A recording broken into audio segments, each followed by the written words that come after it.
And you mentioned there earlier that you were a drummer. So obviously you were playing drums. I think you were in a band called Black Sheep and things like that. And so how did you step out from behind the drums to being the lead man, to being the singer, to being the guy at the front?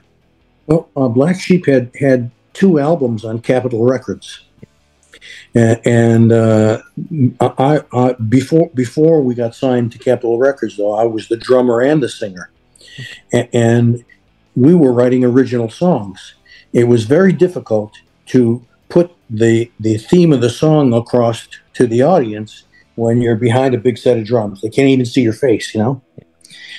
And so we had a meeting, and we said either we need a drummer or a singer. And we tried to get singers. We auditioned a bunch of them, and they just didn't. They didn't work out. A lot of them didn't want to write original. Didn't want to do original material. They wanted to play the top 40 hits and make some money, you know. And so I volunteered to get off the drums and be the singer, and we found a real good drummer. And we went on, and we did 2 albums on Capitol Records. We had a hit single on Chrysalis Records. You know those places. You know those. Yeah, those, yeah, absolutely, definitely, yeah. And we were supposed to be opening Kiss's special guest for a whole tour, and our first show with them was in Boston Academy of Music, and we got a standing ovation. We didn't know what to do with that. We looked around and we saw Kiss's tour manager, and he says, "Yeah, go ahead, play another song," you know. So we did, and that was so great. And then we went out and listened to them, and they were terrific. And then we drove home, and about 3 hours behind us was our crew with the truck and the equipment. I got home, I went to bed, and all of a sudden I got a phone call from one of the crew guys. He says, "Can you come and get us?" I says, "Dear God, what do you mean?" He says, "We hit a patch of ice on the New York State Thruway. The truck slid off the road and tipped over." I says, "Are you guys all right?" He says, "We've got some bumps and bruises, but we're okay. Thing is, we can't get the door open to see how the equipment made it." So a big wrecker took the truck off an exit and put it in a gas station in a little town, you know, and so me and the bass player went back and picked up the crew. Even though we couldn't check out the equipment, we picked up the crew and brought them back to Rochester, because that day coming up was Christmas. Oh. Yeah, the show we played was on Christmas Eve. So we wanted to make sure they were home with their families for Christmas, at least. We weren't going to leave them stranded out there. And the next day after Christmas, 2 or 3 of us got in our band station wagon and drove back to the place where the truck was. And the guys in the gas station managed to jimmy rig the door up. And we all wanted to throw up. It was such a mess in there. The Hammond organ, the legs were ripped off.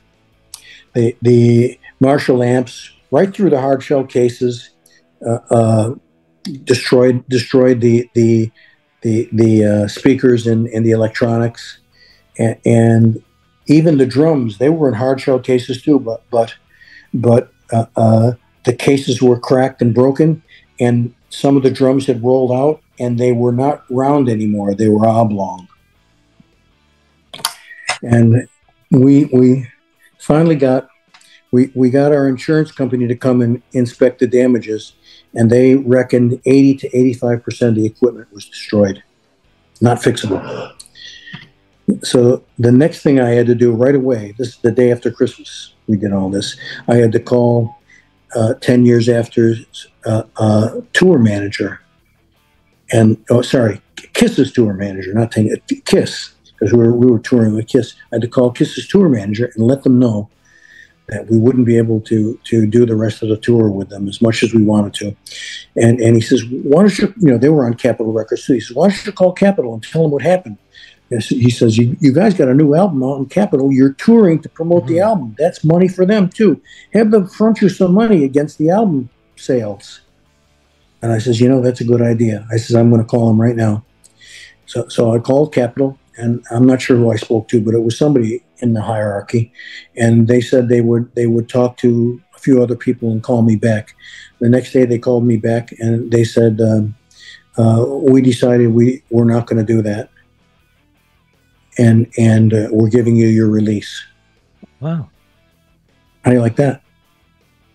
Nothing we did, just fate.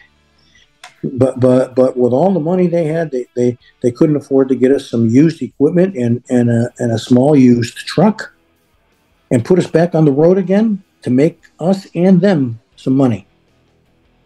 Because the guys in KISS and the crew loved us, you know? Yeah. And it would have been a really good bill had we finished that tour. And that was the end of Black Sheep. What a and shame. about 6 months later, Mick Jones called. He somehow called my father and mother's number, and asked for me. And my dad called me in my apartment and said, "This guy Mick Jones wants to talk to you." I says, "Mick Jones?" He says, "Yeah, I don't know who it is." He says, "Mick Jones. He's got an English accent. He's from New York." He says he wants to talk to you. So I called him back, and he told me he wasn't with Spooky Tooth anymore, that he was putting his own band together. And he happened to hear one of the Black Sheep albums and liked the way I sang and asked me if I would. He said, "Would you come down if we fly you down and put you up in a hotel? Would you come down and audition?" And I says, "Well," I says, "I would like to, Mick." I says, but I have to finish up business with Black Sheep. You know, we've got to figure out if we're going to try to continue or that's it." And he says, "Well," he says, "I'll call you back in a couple of weeks." I says, "Okay, good." So the next time the guys in Black Sheep and I got together, we get together once or twice a week just to see if we could do anything, or, you know. Yeah. And so I told them about the call, and they said, "Well, what did you tell them?" I said, "I told them that I wouldn't come down because I'm already in a band, you know." And they said, "Lou, you know, we sit here and we talk about what if and what if." They said, we all sit here and we know that this band is over. You've got an opportunity to do something, and maybe something really great." He said, why don't you take him up on his offer and go see what you can do in New York." Fantastic, and very magnanimous from the rest of your bandmates as well to allow that to happen. So just in terms of meeting up with Mick and the rest of the band then, what were your first impressions of him and playing with him and the rest of the band? What was your feeling immediately from doing that? Well, I liked them. They were all very friendly guys, and you could tell that there was a lot of camaraderie between them. Now, Foreigner, as we know it, wasn't completely together yet. Dennis wasn't in the band. And there was a different bass player too. So when we started writing, Mick and I started writing, the day I auditioned, he told me he liked the way I sang and stuff, and he says, "You want to come over for supper tonight?" He says, "Let's start writing some songs." So I went over his house. We wrote that night. The first night we got together, we wrote "Long, Long Way from Home." The record labels called our manager and came to see us rehearse. They wanted to see what we sounded like live. And I think there were about seven record companies that came and heard us. And they all passed on us. There started to be quite a few rock radio stations that refused to play it. And we were in my local paper in Rochester. There was a huge picture on the front cover, showing a big bonfire and people throwing their Foreigner albums in it. And I started to dislike being involved in the band. I had friends in Atlantic Records, the offices there.